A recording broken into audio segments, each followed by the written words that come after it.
آج سے ہزاروں سال قبل جزیرہ عرب کے جنوبی علاقوں میں یمن کے گردونواح میں ایک شہر آباد تھا جسے سبا کہتے تھے، اور وہاں آباد لوگوں کو قوم سبا کہہ کر پکارا جاتا تھا۔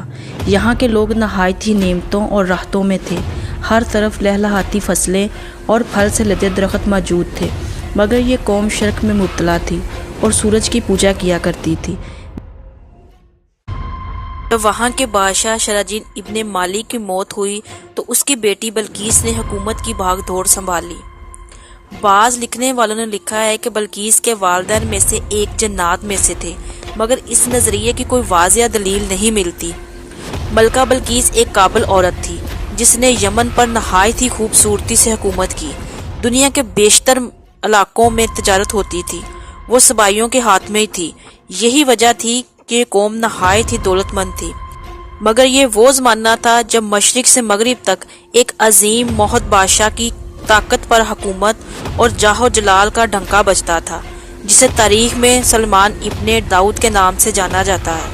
حضرت سلمان علیہ السلام کی حکومت دنیا کے بیشتر ممالک میں تھی، جس کا دارالخلیفہ یروشلم شہر تھا۔ آپ کو ہوا، جنات، چرند پرند اور جانوروں پر حکمرانی عطا کی گئی تھی۔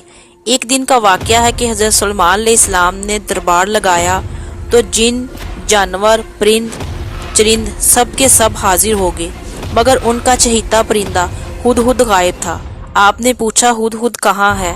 جب وہ نظر نہ آیا تو سلمان علیہ السلام نے فرمایا اگر وہ اپنی غیر حاضری کی کوئی مناسب وجہ پیش نہ کر سکا تو اسے ذبح کر دیا جائے گا۔ ابھی یہ گفتگو ہو ہی رہی تھی کہ ہدہد حاضر ہو گیا۔ پوچھا گیا تم کہاں تھے؟ ہدہد نے بڑے احترام سے جواب دیا، اے اللہ کے پیغمبر، میں اٹھتے اٹھتے ایک ایسے ملک پہنچ جہاں لوگ شرک میں مبتلا دیکھے، آگ اور سورج کی پوجا کرتے ہیں۔ ان کی ایک رانی ہے جسے وہ بلقیس کے نام سے پکارتے ہیں، وہ ایک بہت بڑے تخت پر بیٹھ کر حکومت کرتی ہے۔ اس کے تخت میں قیمتی ہیرے، جواہرات، لال زمرد جڑے ہوتے ہیں، اور اس کے پاس تمام شاہی سامان آرائش و نمائش کے موجود ہیں۔ حضرت سلمان علیہ السلام نے کہا اگر تمہاری بات سچ ہے تو میرا خط اس ملکہ تک پہنچاؤ تاکہ وہ شرک سے باز آ جائے، اور خط پہنچانے کے بعد وہاں بیٹھ کر سنو کہ وہ کیا رد عمل اختیار کرتی ہے، اور پھر آ کر مجھے خبر دینا۔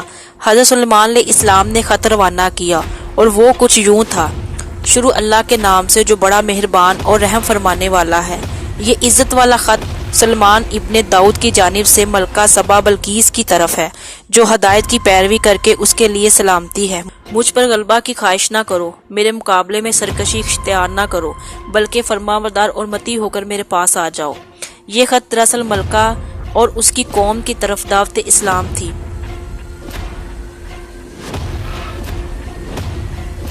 ہدہد نے یہ خط لے جا کر ملکہ بلقیس کی گود میں گرا دیا۔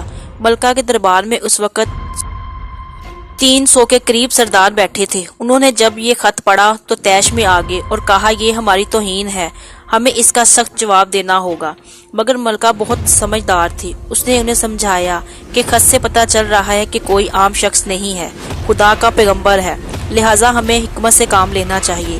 اس نے کہا میں حضرت سلمان علیہ السلام کی طرف ایک تحفہ بھیجوں گی، اگر انہوں نے قبول کر لیا تو وہ بادشاہ ہے، میں اس سے جنگ کروں گی، لیکن اگر انہوں نے تحفہ قبول نہ کیا تو اس کی پیروی کروں گی کیونکہ وہ نبی ہیں۔ ہدہد یہ ساری گفتگو سن رہا تھا، اس نے آ کر حضرت سلمان علیہ السلام کو ساری بات بتا دی۔ حضرت سلمان علیہ السلام نے جنات کو حکم دیا کہ شہر میں داخل ہونے والے راستے پر سونے اور چاندی کی اینٹوں کا فرش بچھا دیا جائے، راستے کے دونوں جانب سونے کے جانور کھڑے کر دیے جائیں، تمام کرسیوں کو سونے کا کر دیا جائے، دربار کو ہیرے جواہرات سے سجا دیا جائے۔ ادھر بلقیس نے حضرت سلمان علیہ السلام کے لیے تحفہ روانہ کیا، اور ان میں سونے کی اینٹیں، جواہرات، غلام، کنیزیں اور ملکہ کا ایک خط بھی تھا۔ یہ تمام طوائف لے کر قاصد حضرت سلمان علیہ السلام کے دربار میں پہنچے تو انہوں نے یہ سب دیکھا تو شرمندہ ہوئے۔ حضرت سلمان علیہ السلام نے ملکہ کے قاصدوں سے کہا کیا تم لوگ مال سے میری مدد کرنا چاہتے ہو؟ مگر دیکھ لو جو کچھ اللہ نے مجھے دے رکھا ہے وہ اس سے بھی زیادہ ہے جو تمہیں دے رکھا ہے، لہٰذا تمہارا تحفہ تمہیں مبارک ہو۔ اب تم اپنے طوائف کے ساتھ واپس جاؤ اور اپنی ملکہ سے کہنا کہ ہمارا انتظار کرے، ہم ایک بہت زبردست لشکر لے کر آئیں گے۔ جب یہ خبر ملکہ بلقیس کو پہنچی تو وہ سمجھ گئی کہ واقعی یہ اللہ کے نبی ہیں، لہذا اس نے جنگ کی بجائے حضرت سلیمان علیہ السلام کو دربار میں حاضر ہو کر اپنی اطاعت کا یقین دلانے کا فیصلہ کیا۔ حضرت سلیمان علیہ السلام تک یہ پیغام پہنچا تو آپ نے اپنے درباریوں سے کہا، تم میں سے کون ہے جو ان کے آنے سے پہلے ملکہ کا تخت میرے پاس اٹھا لائے؟ ایک دیو ہیکل جن نے کہا، آپ کے دربار کو برخاست کرنے سے پہلے میں اسے لا سکتا ہوں، میں اس کام کی پوری قوت رکھتا ہوں اور امانت دار بھی ہوں۔ پھر ایک اور شخص جس کے پاس کتاب کا علم بھی تھا، اس نے کہا، میں یہ تخت آپ کو آپ کی پلک جھپکنے سے پہلے لا دوں گا۔ پھر حضرت سلیمان علیہ السلام نے اس تخت کو اپنے پاس رکھا ہوا دیکھا تو پکار اٹھے، یہ میرے پروردگار کا فضل ہے تاکہ وہ مجھے آزمائے کہ میں شکر کرتا ہوں یا ناشکری، اور جو شکر کرتا ہے تو اس کا شکر اس کے اپنے ہی لیے مفید ہے، اور اگر کوئی ناشکری کرے تو میرا پروردگار بے نیاز ہے اور اپنی ذات میں بزرگ ہے۔